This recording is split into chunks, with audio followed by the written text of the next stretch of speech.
All right, welcome everybody to Coffee and Craps. We made it. Jeff and I were working on some technical stuff here, trying to find the best way to get him connected into our system. All right, welcome everybody to Coffee and Craps. We made it. Is that you, Jeff and I were working on some technical stuff here, trying to find the best way to get him connected into our There we go.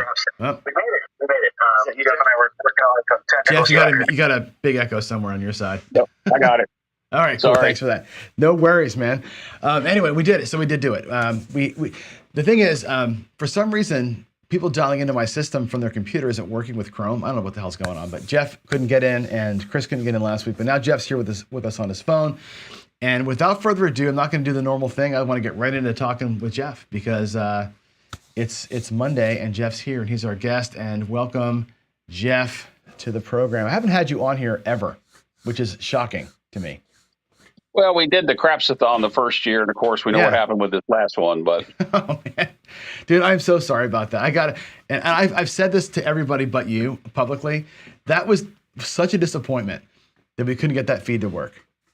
You know? Yeah, we had some really good guests on that night. We had I know we had like 9 or 10 people in the guests, and we had Michael Feldman that was on. Yeah, I know, and the thing is, when I arrange a schedule for the whole Crapsathon thing, it's like you build in, you're going to be there for 27 hours, right? And you build in, okay, I'm going to do this. We're going to have Jeff and the Craps chat on for a couple of hours. I can actually sit down and relax for a minute while that's going on and kind of catch, not a break, but like just a little bit of like a lull in my legs and stuff. And no, we had to go right back to it. You know, it's like everything just kind of shit itself. That internet connection there at the mall wasn't great. We lost our whole feed. That's why we always have a plan B. Well, I didn't have a plan B. We literally winged it for like 2 hours. We just we made it up, and we had to do it again later on the day. So we adjusted well. We did an okay job with it. But yeah, that's a big bummer. But before we even get into today's stuff, just thanks, kudos, and shout outs to you for all the work you did ahead of it, like all those rollouts that you did with the super chats and matching and all that, and you raised what, $22.50 or something like that. Yeah, $22.55 or $22.05, something like that. It's amazing. It's unbelievable what a kickstart that was for the whole thing, you know, and bringing in 16 grand for this cause was awesome. So, yeah, I'm forever in your debt, Jeff. I think it was pretty awesome. No, well, it wasn't just me. It was the viewers and subscribers, because the last couple of weeks they just really super chatted a whole lot, which really was just humbling to me, as well as Justice Jen matching my pledge. I just couldn't believe that she did that. She's just haven't met her yet, but you spent time with her. She's just a super nice person. Jen's amazing. Everybody. I mean, Jen and Ian worked so hard the entire way through it. And all the guys, Craig that stayed up all night with us, and Steve and everybody that stayed with us, Kerry Coda stayed with us all night. I mean, it was awesome. I mean, what a great crew. It was pretty awesome. Yeah. Sideshow says the retirement looks good on you. Yeah, I saw that. He also talked about this blanket up here.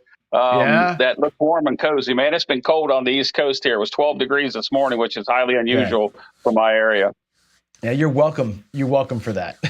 We had that crap out here for a week, and I was dying out here. It was brutal. It was so brutal. Yeah. Anyway, let's chat a little bit. We have so much to talk about, and it's funny how things manifest. It always cracks me up. You get these people. There's always this kind of it starts a flame war. Who owns the strategy? Who started a thing? But it's funny how it starts. Like, everybody's got these egos. You and Greg just put a strategy out, and it's like when Waylon did the one, that started a whole shitstorm, for whatever reason, I don't know. And you and Greg put out the Mac 75, and it's like that started a mess too, and I don't understand why. I mean, I get what happened, but it's crazy how just a simple little strategy and some an idea that should be a good thing and food for thought, I guess, whatever, turns into a mess. So characterize that, because Greg put a thing out yesterday talking about it. And I missed the whole thing. I was at work. I was at one of those late meetings at my job, and I'm getting texts. My phone was blowing up. You got to get on Jeff's thing. You got to get on Jeff's thing. It's like, what happened? Well, what happened was Greg and I collaborated on a hybrid strategy. He's a don't player, and I'm a hybrid player, and he called me the hybrid king. I've never been called that before. But I do a lot of hybrid. Typically, when I first get to the table, just to see how the table's playing out. Just like you do the horseman, I do the hybrid. So we collaborated, we recorded, which I thought was really good because in the video we really didn't make any money, but we showed how the system went and how the bankroll can be maintained. We lost very little money during that rollout, and while we were there, one of our frequent flyers that comes into the chats a lot, especially on Craps chat. He's there a lot. He's on Your Coffee and Craps a lot. He came in very condescending towards just the hybrid play style. And there was probably, I think we had in the premiere, maybe 35 people watching, and they came to the rescue of Greg and me and basically said, give it a chance and so forth. And that was one of the things that took place. And then after the video was over with, we had another person who's had a channel out for about a year, doesn't have a lot of subscribers. I didn't know that. Craig from Old Bay was able to find the channel and send it to me. And he said that Greg and I copied a 2 hits and down, placing the point after the 2 hits because you're on the don't, so you're going to place the point. Right. And I didn't take offense to it because there's so many 2 hits and down. 1 hit, 6, 7, 8, 1 hit can't miss. There's just so many strategies that are out there that you could call your own or do whatever. So Greg took it that hard a little more because Greg is very proud of the fact that he's a very strong dark side player, and for him to reach out to the hybrid, let alone the light side, is extraordinary. And we had fun with it. I mean, we actually had fun with the strategy. We both said, "Wow, look, it didn't make any money, but we had fun." And then we get comments from this one person, this YouTube channel, and I don't want to give him any credits. That seems to be one of the things that Greg kind of got a little upset with me, that I actually tried to make amends because me, I'm in conflict mediation when I was working, so I'm trying to make all sides happy, and it didn't work on either side. And the next thing you know, the guy continued to send comments after comments after comments to me about, he thought that we had copied him and how coincidental it was that for the past month he's done this. He's got a couple of videos that have been that have hundreds of views, but for the most part, his videos, have 20, 30, 40, 50 views on them. But so Greg, I put out the second version. I did it with a Mac twist without Greg, and I added a little bit more of the Mac hybrid style on it. And then I told the guy in there that, this is, we are here. We're not copying your style, but this is my twist. And Greg wasn't there. And then Greg saw the video, and then he put a video out yesterday basically saying that he was going to, he asked me to take them down, which I did. I've never taken a video down, John. I took these 2 videos down, the 75 Mac Shuffle. And then Greg came out and he ran through the whole thing again, showed his strategy, the way it was supposed to be played. And then at the end, he gave a little speech about our friend who I haven't seen in chat yet today, who busted on me me and Greg during the premiere badly. I thought it was very, very condescending, very rude, very obnoxious. But people are entitled to their thoughts, and I tried to make amends there too. And then at the end of Greg's video yesterday, he kind of signed out for the last time because he was frustrated with people taking things the way they shouldn't be taken. Yeah, boy, it's what a tough deal. So Greg and I are good friends. I think the part of this that's interesting, the most interesting to me, is that Greg reached out to you and did the strategy, right? And Greg has been, as Greg's not a hybrid fan, right? No. So the guy that we're talking about, we all know who we're talking about, the guy who's anti-hybrid. Greg's also, I think, as vehemently anti-hybrid as PJ is, for sure, but calm. Calm about it, right? And the fact that he reached out and, hey, Jeff, let's do a thing, and like you guys did a strategy together, that to me speaks to the heart of Greg. Like Greg's all about like, let's help this community grow.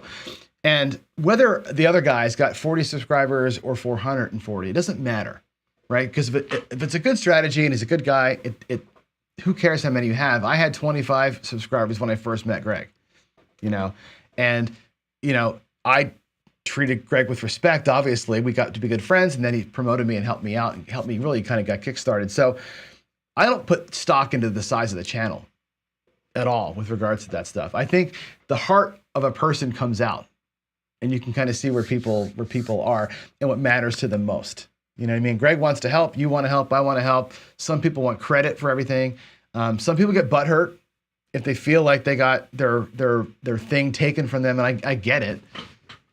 But at the same time, you know, nobody owns. We say this all the time. Nobody owns anything. You know, Vince put out there in chat, you should hide your strategies once you put them out there because it's public domain. It doesn't matter. I mean, honest to God, nobody hasn't done what we're doing. I think when we put a strategy out, or you put one out, or I put one out, whoever puts a strategy out, ultimately what it is, hey, we stumbled into this idea. We're going to play it out, and here's how it looks. Like, can I make this thing fit my style?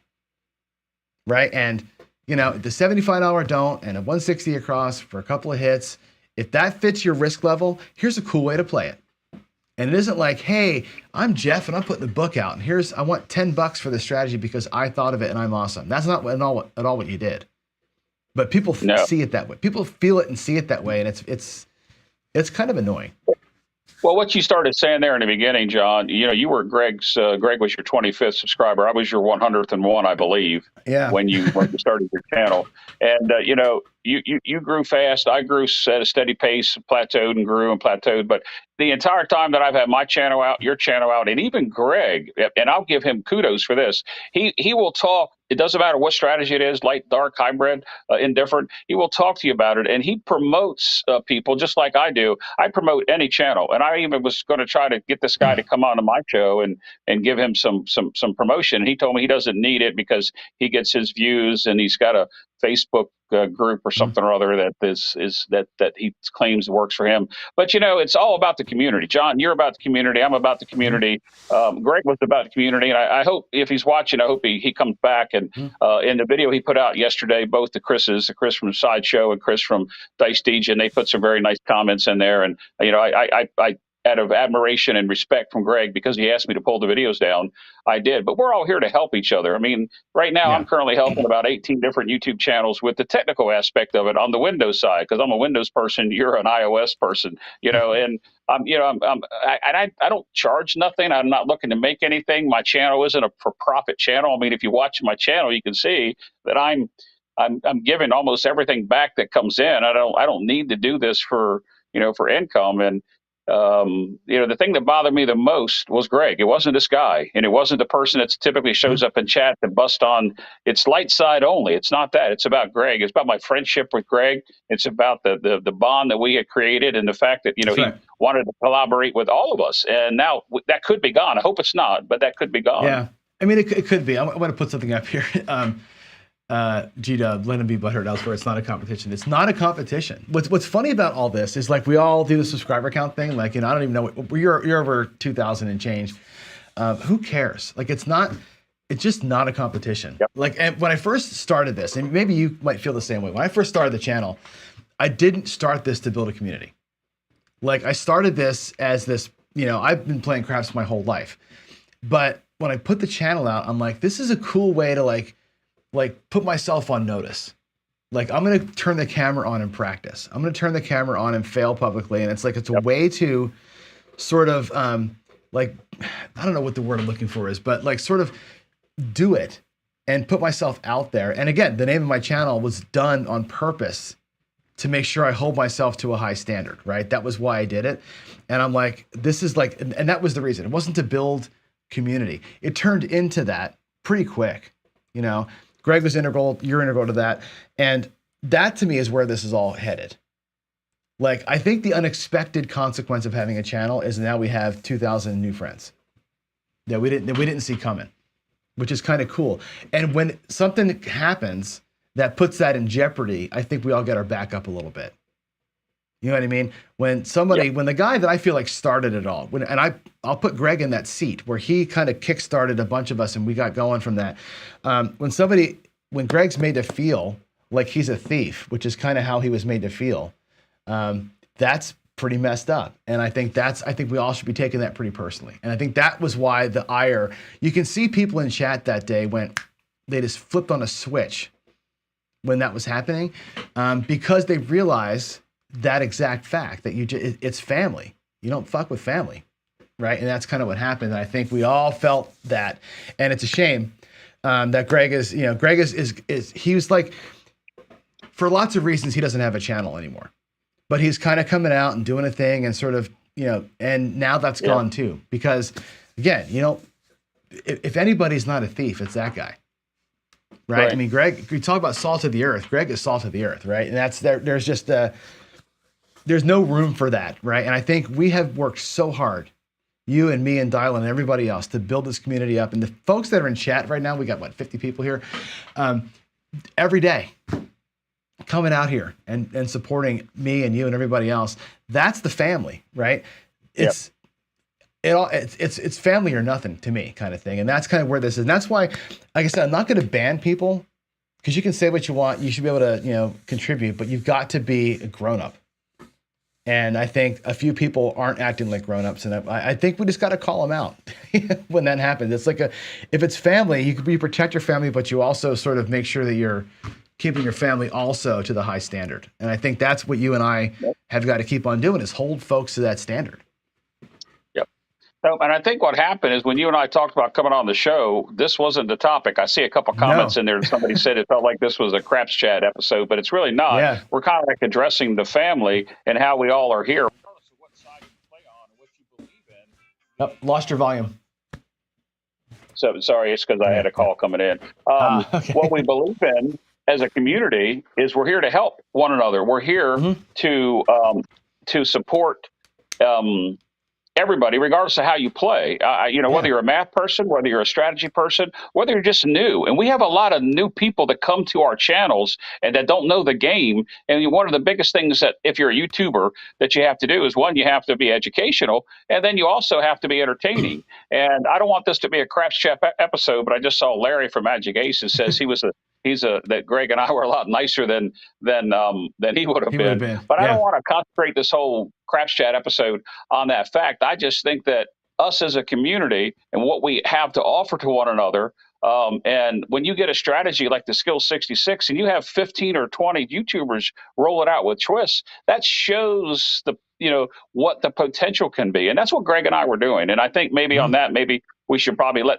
that portion go of the chat. Sure. But sure. What upsets me is it happened on my channel, my show, and two people who probably have some type of egotistical atmosphere about them just copped an attitude. And I want to thank everybody that came to our rescue, Greg's and my rescue, and supported the fact that nobody stole a strategy. And if you're blindsided to all aspects of the game, and you're only going to play light-sided, you probably are a long time craps player that probably struggles with their game every single time they go out and play. Yeah.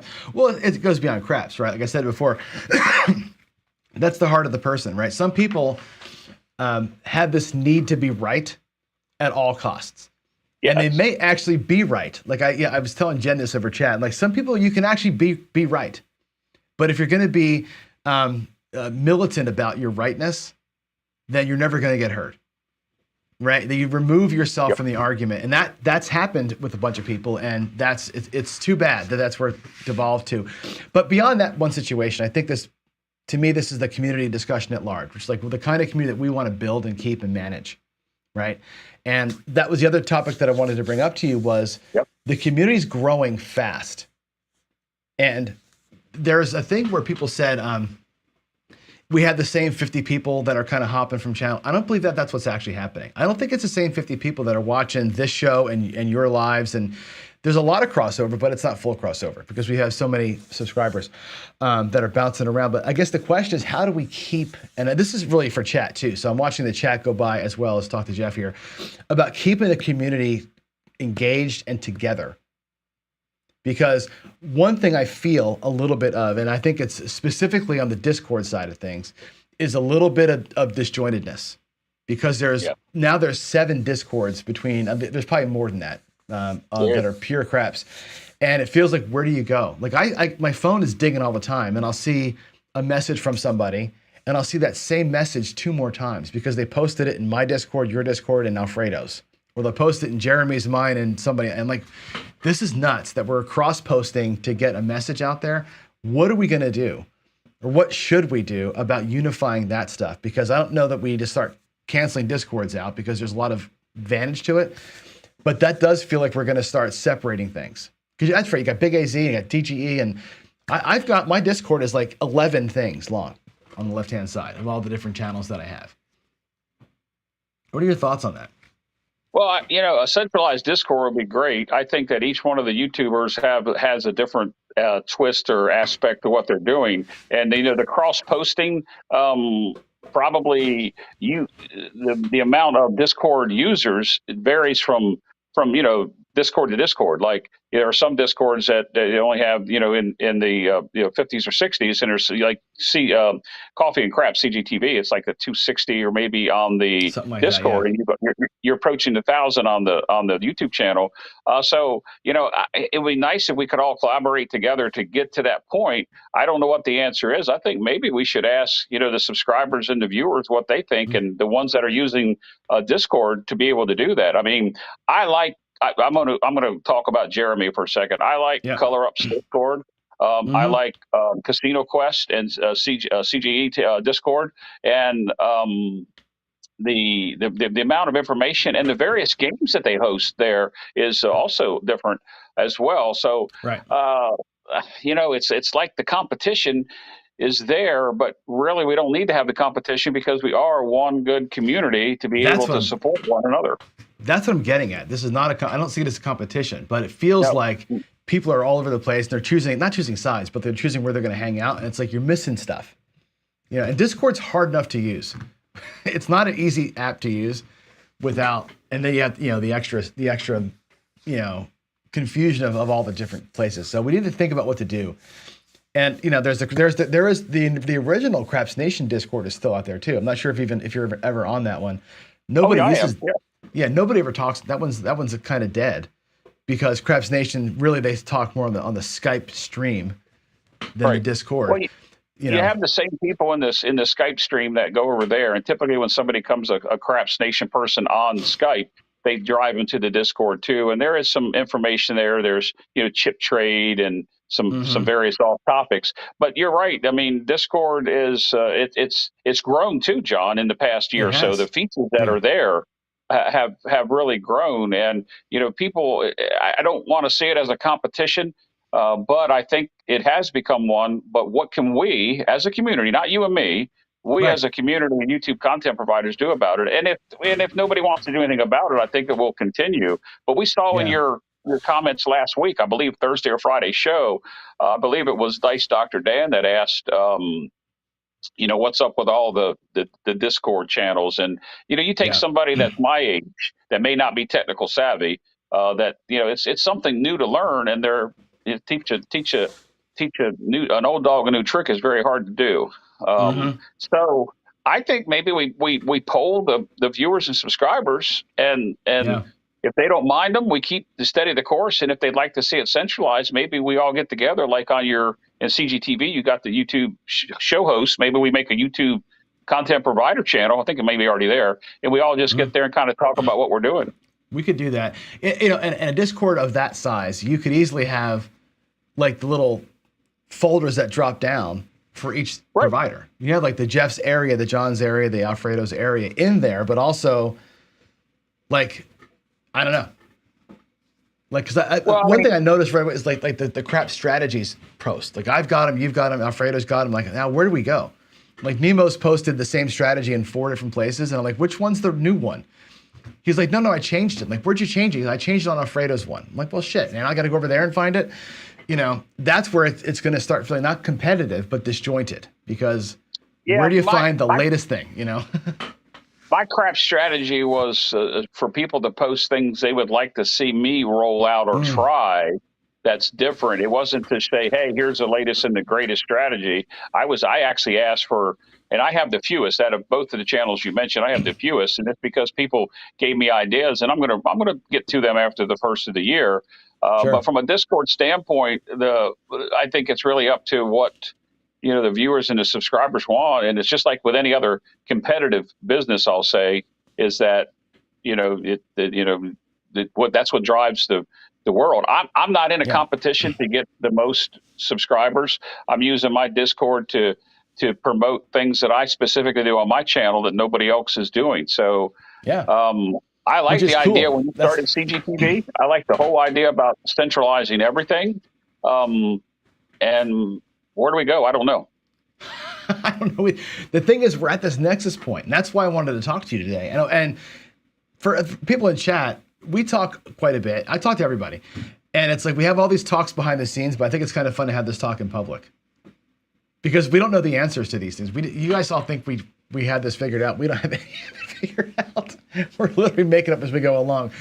But we're at this point, I think, where CGTV is about to crest 1,000 subscribers, right? We're about to start finding other sports, other games to come in and have some presence on the channel, and that Discord could get unruly, right? Imagine the size of that Discord now, but with roulette and other games added to it, you could have 150 channels. Now you can collapse them, of course, and hide them. It could get out of control, but it also is the kind of the single source of truth. And that's where, like, do you want a single source of truth? So just, here's where I go, and that's where it is. Or, because I think you're right. Things like your giveaways and your meetups and those kind of things are special to Mac, right? The automation that you've got built into it, that's special to you, which should be, if we ever did unify, in its own separate place, I think, right? There's a place for it. But that's the thing. Like, the Discords there's some uniqueness that you need, but you also, like I said, it's hard. It's hard for all of us that are 50s to figure this crap out. And the new people coming in to the community, as the community grows, remember, this show was 20 people a day for a while. Now it's at 50. As it grows, the new folks have got to figure out how to get attached.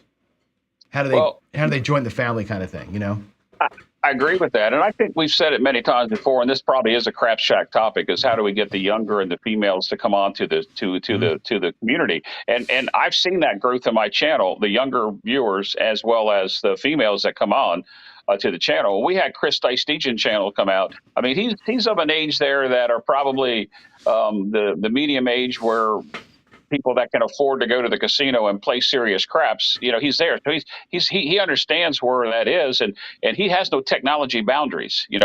Our age, we do.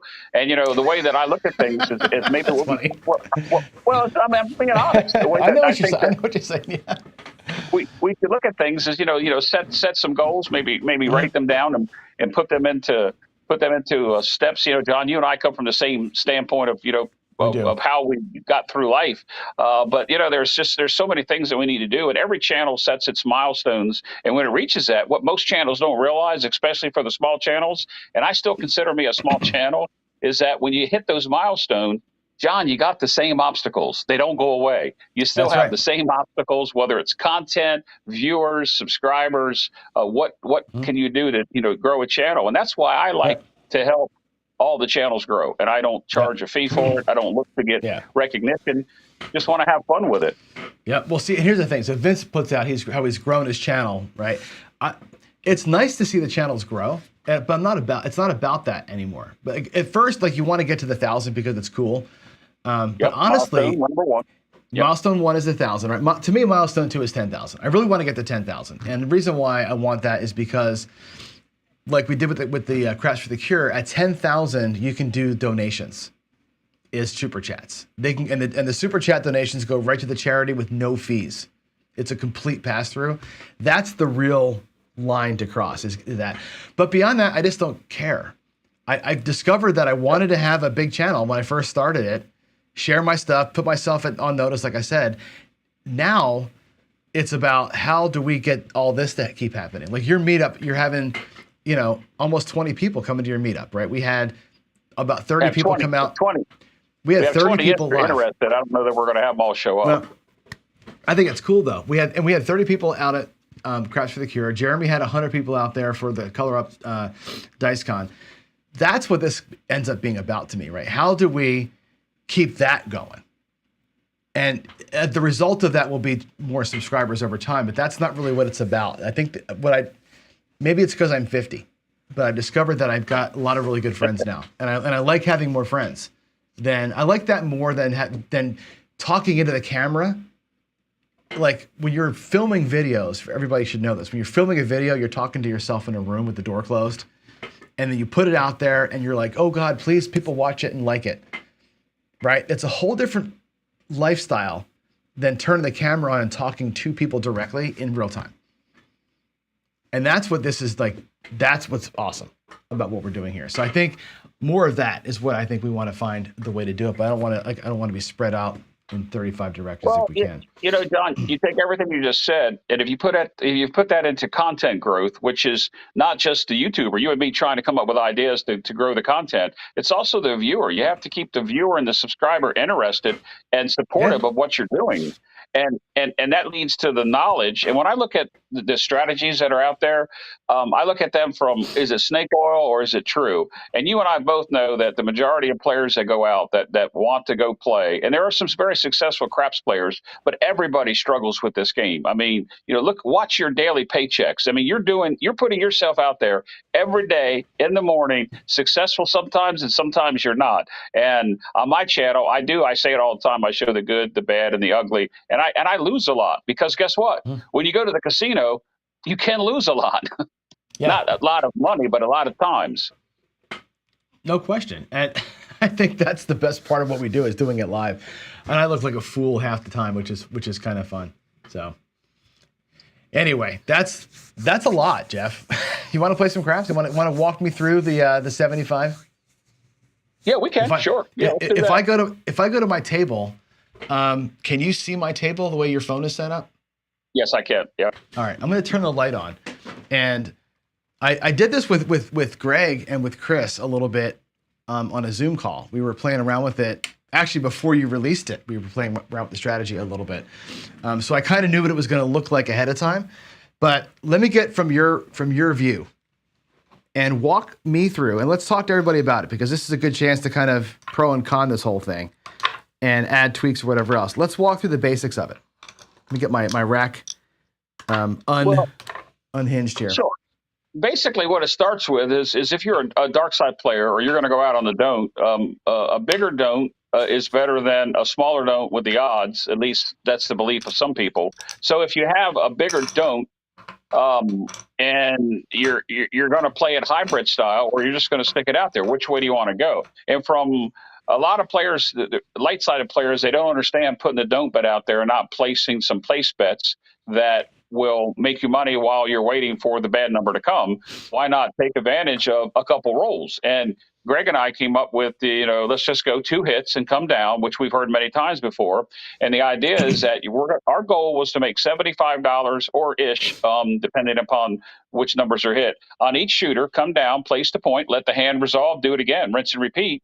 10 shooters, you're not going to win every one, but if you win half of them, you're going to go home with $300 or $400, and that's a big difference. I was talking this morning with Clay, and we were talking about there's a big difference between playing every day or playing a couple times a month, or the player that goes only a couple times a year. And I get to go several times a week. I could to go play, and if you don't have a big bankroll, then you're struggling with a small bankroll. And this one here is there. Any hybrids is there to let you play longer.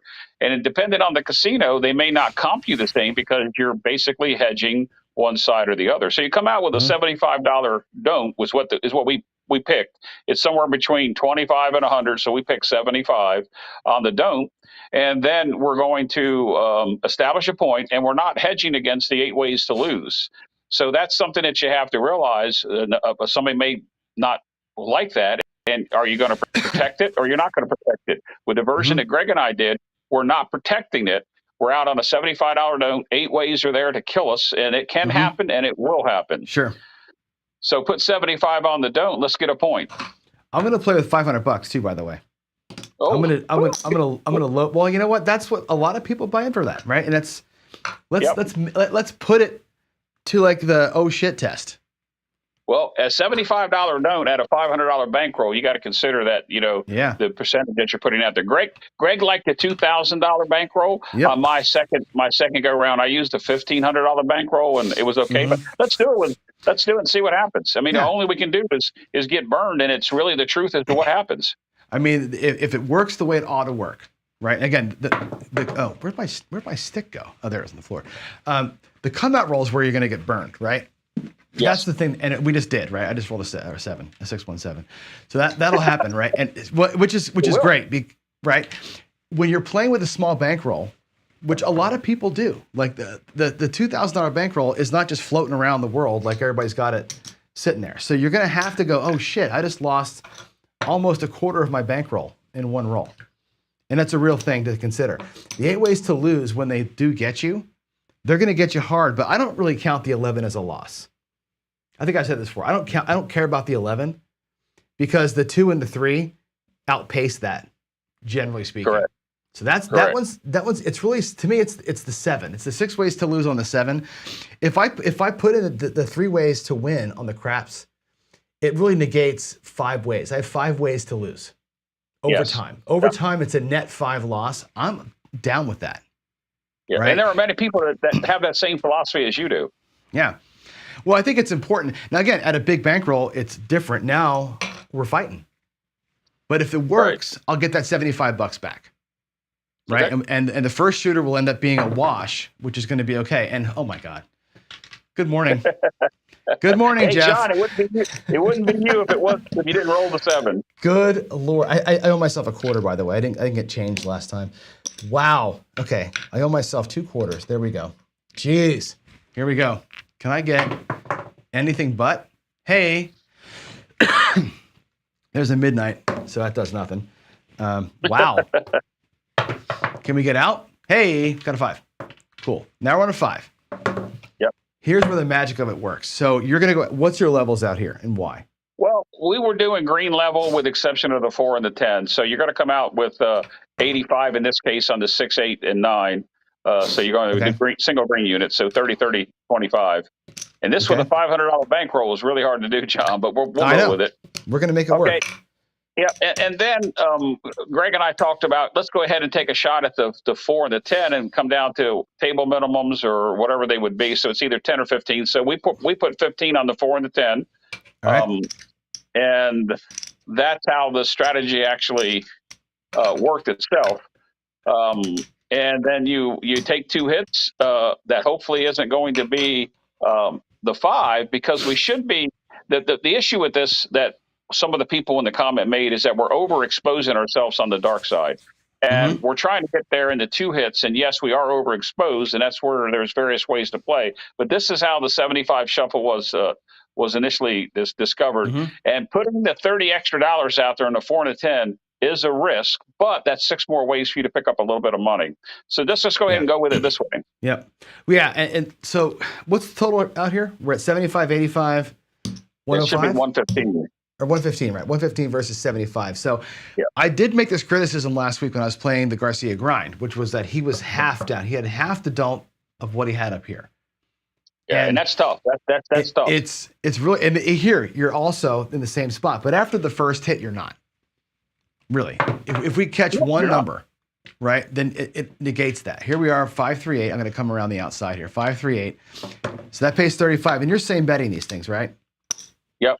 We're same betting it, which, one of my twists that I had on video take 3 is pressing that first 35 up to take basically the inside to pay 50 for 1. But that's not how we can stick to the basis, because what you've done is you reduce the bad number, from the 6 ways down to 4 ways now. But you're overexposed, so that makes it a little more worse. But this brings it back, right? 115 minus 35 that we just won brings it down to $80 or $70, right? Yes, that's correct. Yeah. Yes. So now you're correct in your exposure. Now you're correctly hedged here. So if you get the 7 right now, who cares? It's a wash. You start over again. If we happen to get something that's not a 5, we're going to be in good shape. We got a 10. That's fine. In this case, right? Which is fine. Yep. So that's going to, where's my reds? Yeah. You're going to pay 27. So, yep. $27. And if you add the 2 together, you're really not at 75, but you're ahead on the game because we're going to place that 5 for $55. Right. No matter what happens, 2 hits and we're going to 55 over here. So either take the other bets down, or you tell the dealer, turn me off. The 5's the only one working. You'd make it at 55. Right. I'll just pull them down for the visual. Yep. And see where we are. So we're going to go ahead and get these like so. And now, so what does 55 pay? 50 pays 70. That pays 14. So yeah, okay, that's 77. Perfect. So you're either going to win 2 or win 2. Just so they'll know, we're gonna on the money, we're going to do 66 on the 6 and the 8, 55 on the 5 and the 9. And then when you get to the 4 and the 10, you sort of have a little bit of different advantage there, because you are a 2-to-1 advantage there. You can place whatever you want, but typically we were doing $50 on the 4 and the 10. Still, It would pay better than the 75. Yeah, 50 gives you a quarter in either direction, which is great. Yeah, when it's outside here, it's awesome.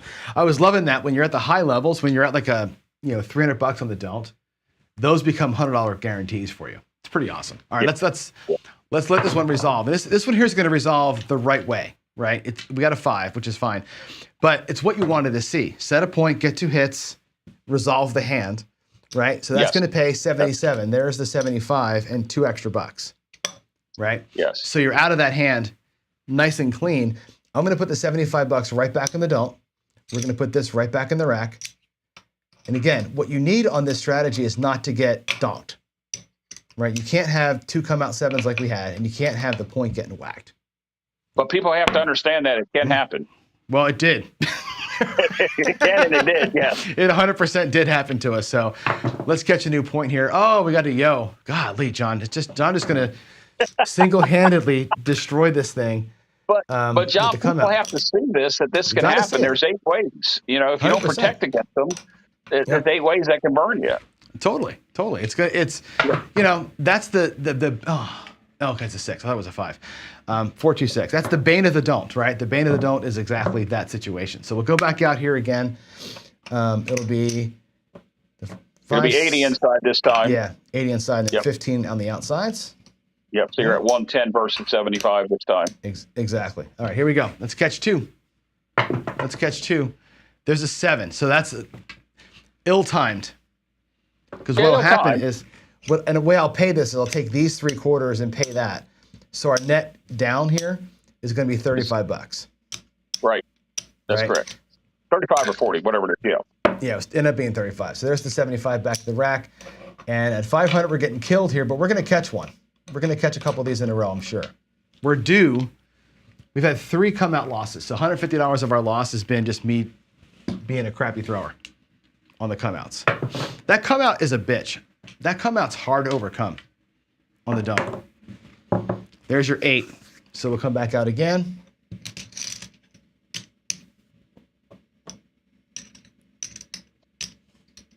There's 15. I need to get some change here. We're down to our last $100, Jeff. Yeah, I know.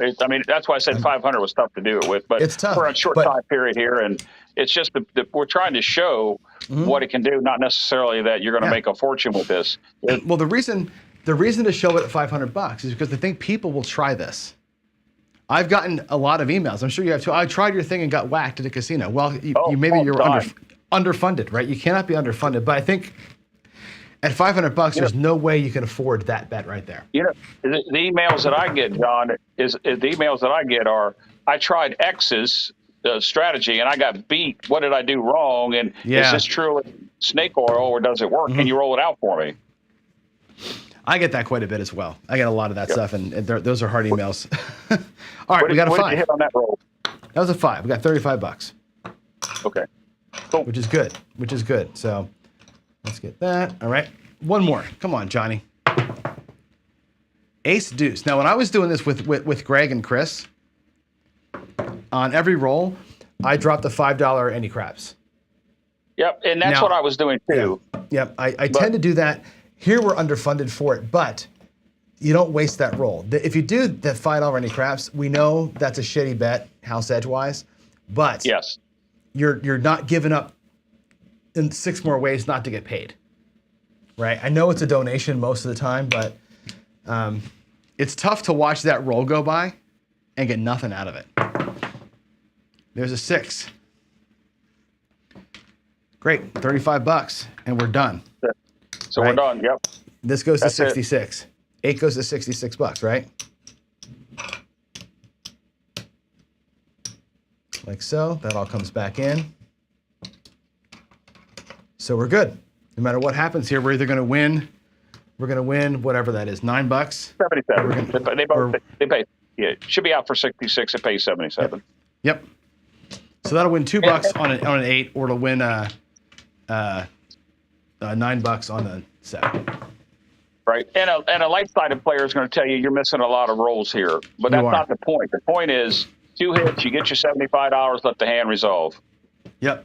Well, what I was doing with when I was playing this with Greg and Chris, again, I showed you this morning the tier pressure strategy. What I would have done here, frankly, I won my $70. I've taken this. This is no longer a problem for me. I would have funded 64 across with that. Right. Take your 77, go 64 across. It's a free play, essentially, and just let it go. If you don't win it, you don't win it. So what? You gave it a shot, but it cost you nothing to make that shot. It cost you two rolls of clenching. But once you got your 2 rolls in, now I got $70. I could be playing here at, well, not 64, but 52, and not be missing these rolls. Right. I could be in tier pressure right now and making money. Versus, just letting it happen. Here's an 8, $77. So we're going to win 77 up here. That goes back. Those go in the rack. This comes down, and we start it again. Well, let's hold up there just for a second, John, for the sake of speaking, because there's a couple comments in chat. But my take 3 on this, which is recorded, shows the various things that you can do, and that is you take the 2 hits, you get the $70, you come down to 66 across, and you do that. So I use this on a cold or choppy table, and I want to clarify to what Alfredo just asked Jeff, that this is an opener or a cold table doesn't seem like a long-term strategy, and why do I use it? So the question is, this $75 shuffle really is something new that Greg and I came up with, but I play the hybrid a little different than that, and I play it to maintain the bankroll and watch the table for the first time around. And typically I get to shoot the dice one time and I get the feel of the table. So it's not like you're going to do this every single hand that you're going to play this at the table. But if you have $750 and you're going to take it to the casino, it gives you 10 shooters, to play at $75 a pop. Right. As long as you don't get picked off like John and I are going. And the thing is, you can use this as the entry point. So let's throw some stuff out here and we can play it out a little more aggressively this time. And again, I play my don't pass. I know Sean doesn't like this. I play the don't pass very aggressively when I play it. So that time we got beat on it, right? Let's catch a new point, and we'll see what happens here. This is 6, and I'll show you what some of my thinking is, because normally I want to be a quick hitter. So there's my 6. Let's come back out with the right levels. There's going to be 15 and 15. And I'm going to keep an eye on what's hitting. There's the 8. So now we're all set. Let's see if we can't get a couple inside numbers. There's a 10. That's good. 5 and a 5. So the 10 is going to pay $27. Bring that back for safekeeping. We'll take one more hit. Hopefully, an 8. That's good. That's 35. 25, 35. So what in my rack, what I've got is $60 to play with, right? If I mentally reset my bets at the $10 level, what I'm going to do is I'm going to take what I put out there down. Again, just for visual sake, we're going to take all this off the table and put this $60 we won back on the table. It'll be 52 across if you're excluding the point. Yep. That's right. So I'm going to take that, right? We'll put the $10 back. We'll take the $2 out here. We'll get nickels for all that, right? 10, 20.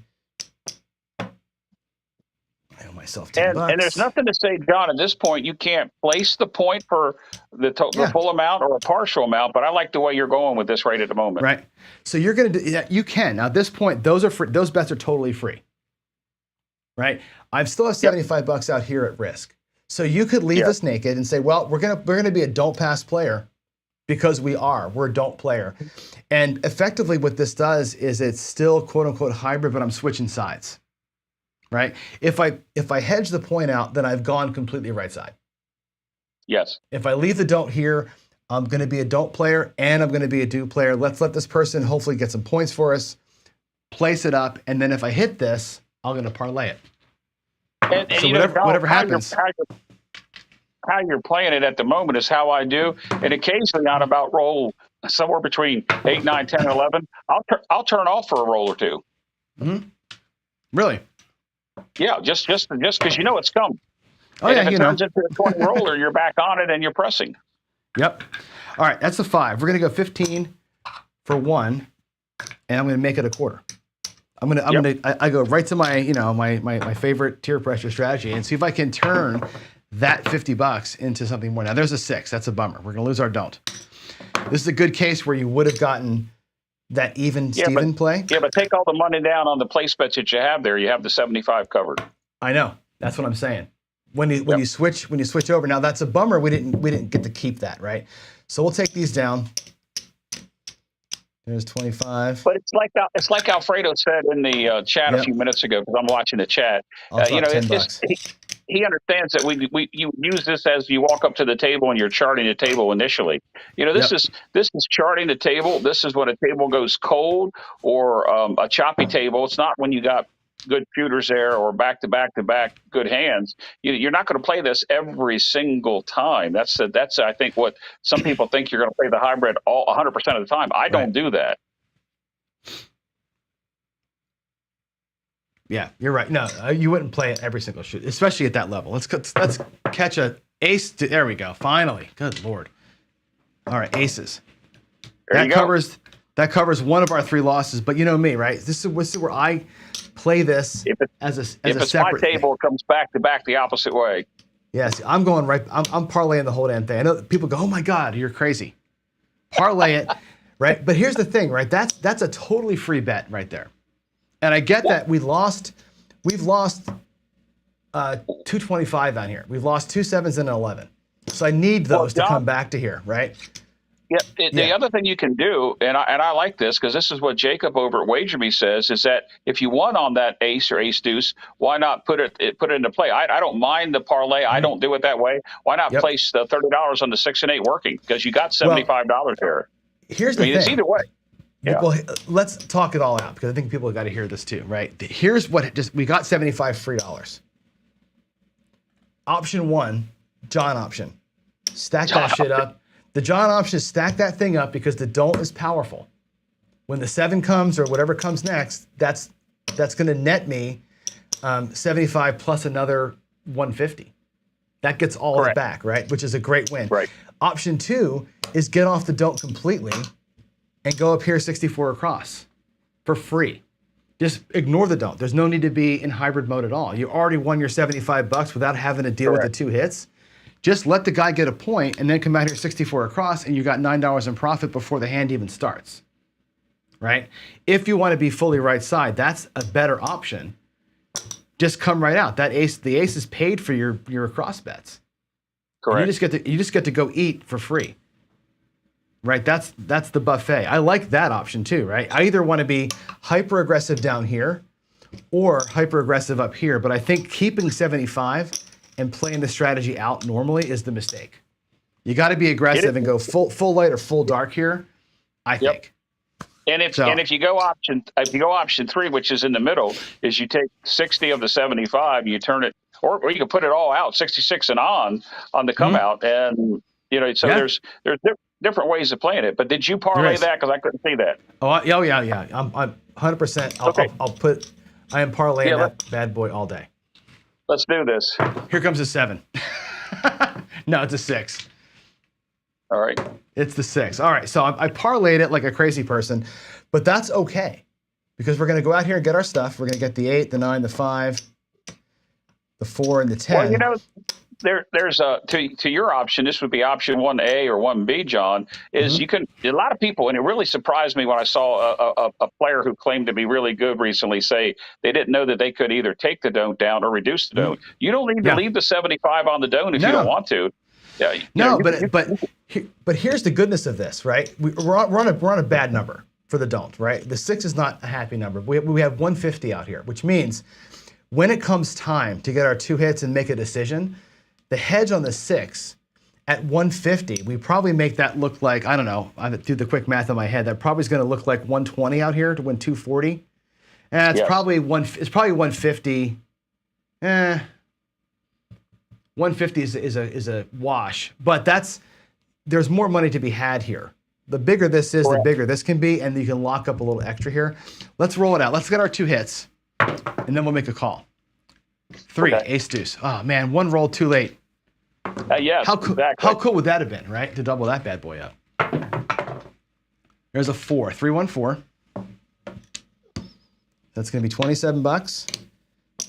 And we'll just actually no, we'll lock it up. We'll leave it up there. It's 2 hits and down. We'll lock up the 27.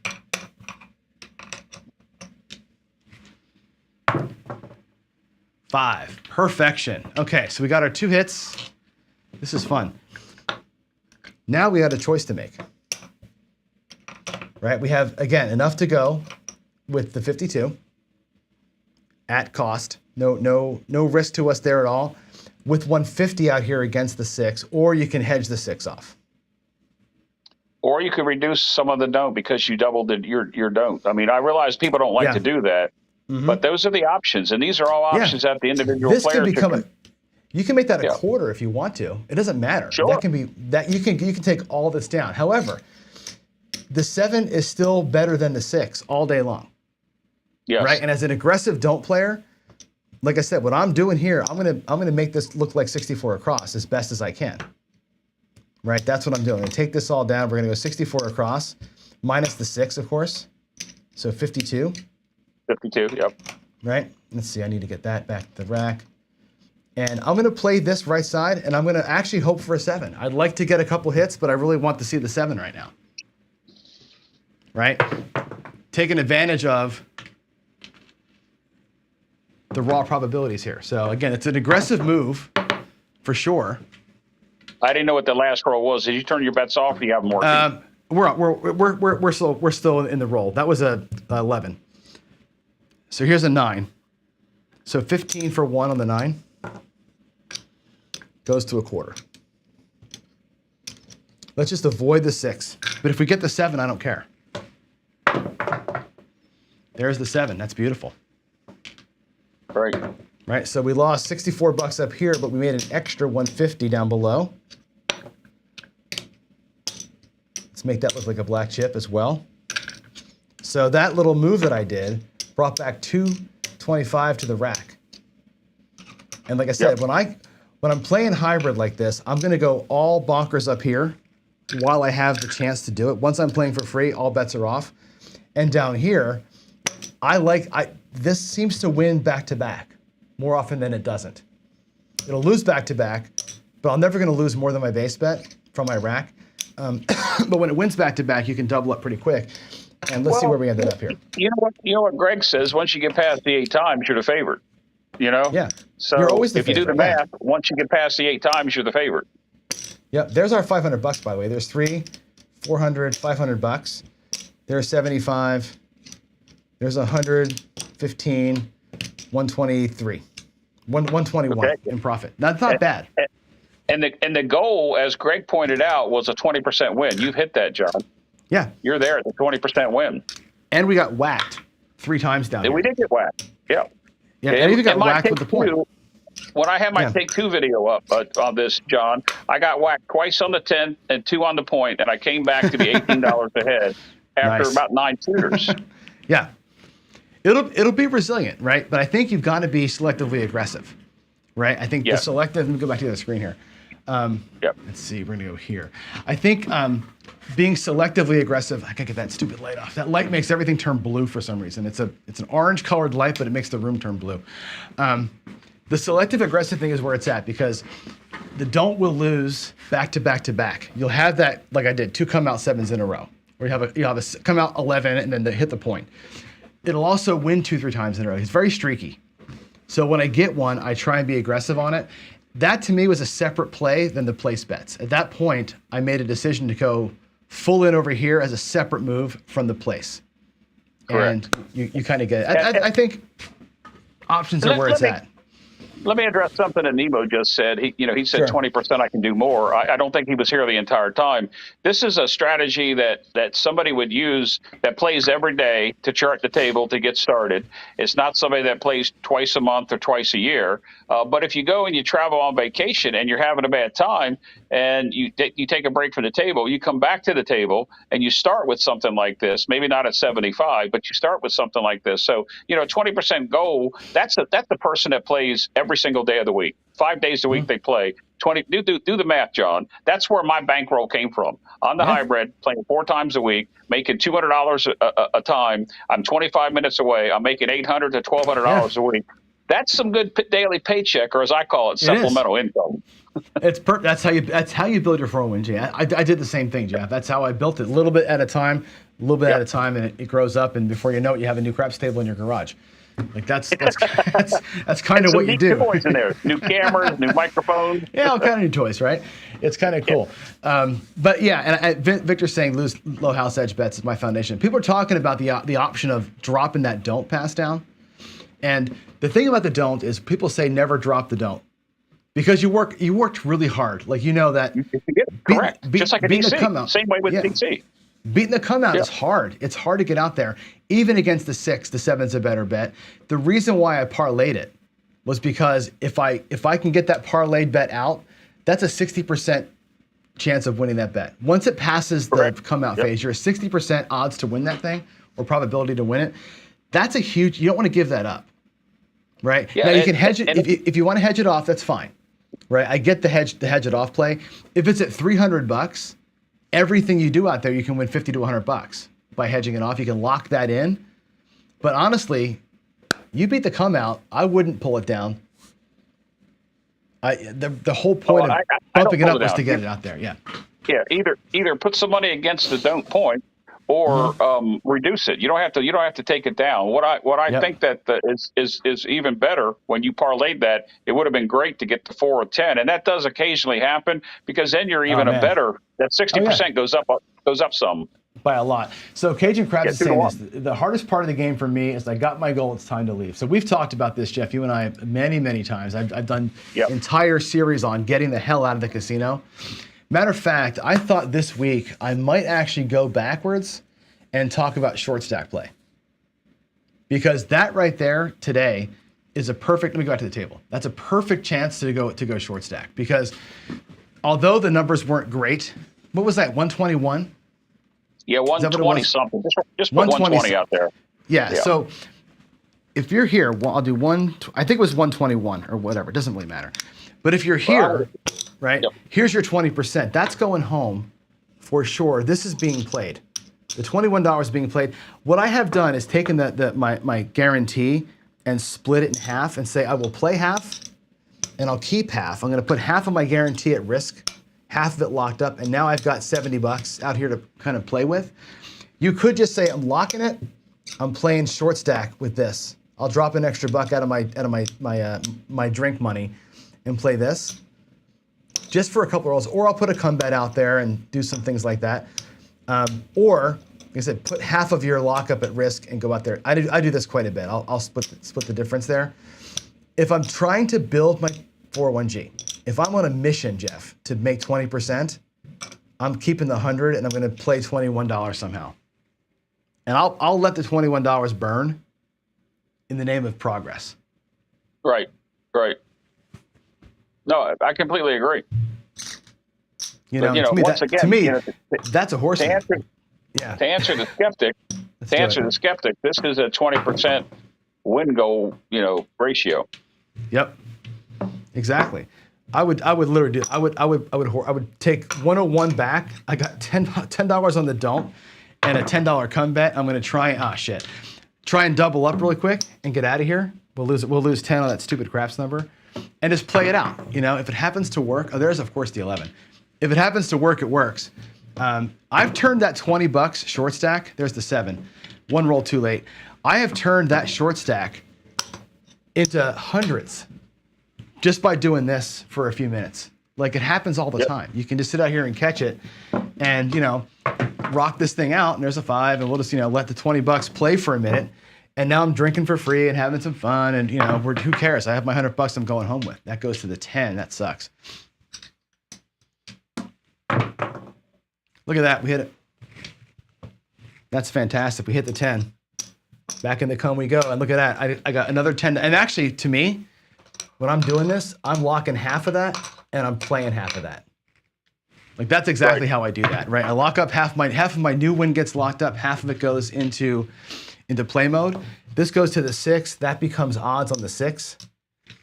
And that's how I roll it. And that's exactly what I do with the short stack. We'll let this thing kind of play itself out and turn the 20 into something else. And that way you are for sure walking home with your guarantee, but you're still able to play and not walk away from a hot table. Look at that. Look at me go. We're going to have 10 flat, 6 odds. Well, back in the come we go. Now, I got $21. I'm locking up 10.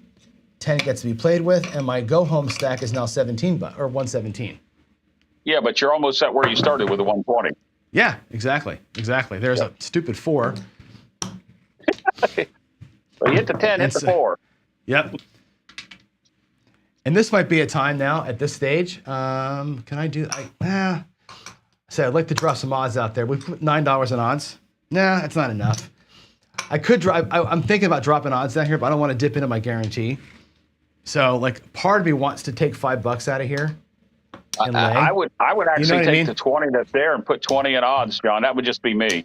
If you've still got 100, maybe 18 or whatever you had there. I don't know what you remember you had. I dropped $15 out here, so we'll bridge it up and see if because now like the 7's looming. You know, if I lose that, so what? I still locked up a little more. There's a 3. Let's hit a 4 and then a 7. What do you think, Jeff? Can we do it? Nope. There's a 7. That's okay. That's okay. We lose our 4. It's going to pay the flat. There's the odds. And we've turned that $21. Look at this. If I take the 21 and put it back in my rack, I turned the 21 into $35. Yep. Next time through, we're at 6 and 8 for $18 each. Or we're at 32 inside, or whatever you want to do now. So that's what I would do in this situation. $20 doesn't seem like a lot of money. But if you lock up your 100 and play with the 20, you might get lucky. I think you've turn that into $100. I think you've came up with your theme for the rest of the week, which I won't be around because I'll be in Atlantic City. But your short stack play, I like it. I like when you did it before. I think that's interesting because short stack play is part of the Friday night fights, and it's one of the aspects. It is. Well, short stacking is very hard to do, but to me it's the answer to the question of I drove all this way. And I won 20% fast. Like this morning, I went to the garage, right? I'm not sure if you're there this morning, but I ran tier pressure this morning, and in 7 rolls, I had made my money. Okay, well, now what do I do? Well, I had won $560. So to me, it's $60 is what I'm playing with. And we'll make that $60 just work, work at it like that. And that way you get to stay and have fun, not put your profit at risk. And actually, short stack play makes you think. I think short stack play is like the funnest thing you can do because you really have to think through it, and weigh the options, And I think where people make mistakes with the short stack, John, is they're playing with too much of their short stack. Play with smaller denominations and work your way up, just like you just did. Yeah. Yeah, even with $35, I'd still do a don't and 1 come bet and let those 2 bets play out. And I might take a come bet win and come to the don't with it or something like that. Or maybe use it to place a number, but I'm not going to put the whole thing out there and get whacked on one number. Think of it this way, though, John. You added 35 or something to it. You went from 20% win to over 35% win. So you increased your winnings, even though we kind of changed the strategy from playing that to a short stack side of it. So once again, I want to reiterate: this isn't an every hand play. The hybrid isn't, but it is something that can make you last during bad times at the table. And we see more bad times than good times at the table. Sorry for the squeaky noise. My dog has decided to come play. And yes, I've been sitting here feeding her treats, and every time she keeps bringing me a different toy. That's awesome. So, from a standpoint of the choppiness of the table of the hybrid, you could switch out of the dark on the hybrid. You get picked up on a point, and a guy has a 20 or 30 roller. You're strictly light side, and you may be a couple bets behind the other people, but you're still going to make money on that long roll. Mm-hmm. Agreed. Yep. All right, Jeff, it's 9:30. Can you believe that? Yeah, I see that. I was going to tell you that you've gone past your time. I'm not working today. Don't get your boss mad at you. I'm not. It's a holiday. It's a paid holiday. I'm not working today. So. Cool. Yeah. All right, but we should get going. I'm gonna go upstairs, and we're actually having Christmas breakfast today. Yesterday, we all kind of got up at like 10 o'clock, and we had this whole casserole thing planned out. And my wife's like, "Let's just open presents." So we opened up our presents. It took us till like noon by the time we started farting around, and so we never made breakfast. So we're gonna do it today. I got to go up there and make her some hollandaise sauce. Cool. Well, John, I hope you had a good holiday. I hope you had a good Merry Christmas. And regardless of what you're celebrating, I hope everybody had a wonderful weekend. Mine was wonderful. Yeah. Got family time in there. It was great. Yeah, agreed. Jeff, love you, brother. Thanks for being here with me. We should do this more often. It was fun. It was way fun. Everybody else out there, yeah. Yep. Anytime, John, I've considered you. I've met you one time in person, but I consider you a really, really good friend. You're good for the community. And anytime you want me back, just come on. I think some people in the chat I was watching before my computer died with the chat, that, they were calling names and referring us to good old times in Vegas and AC back in the day. And I think they named me the Don now. And I don't know that I like that, because I actually had an opportunity to play with the Don that we're talking about, the good tournament player Don, a couple weeks, I guess it's probably a month or so ago. But yeah, they come up with all kinds of names. I've got 5 or 6 new names this week. No, just don't call me late for dinner. That's all I care about. That's it. You know it right here. All right, guys, you are all awesome. I love every one of you. Jeff, I'll see you later. Everybody have a great day, and we'll see you tomorrow morning for another paycheck and another coffee and crafts. Probably do some short stack play. Bye, all. Guys. Yeah. Yep. Thanks, John. You got it, Jeff.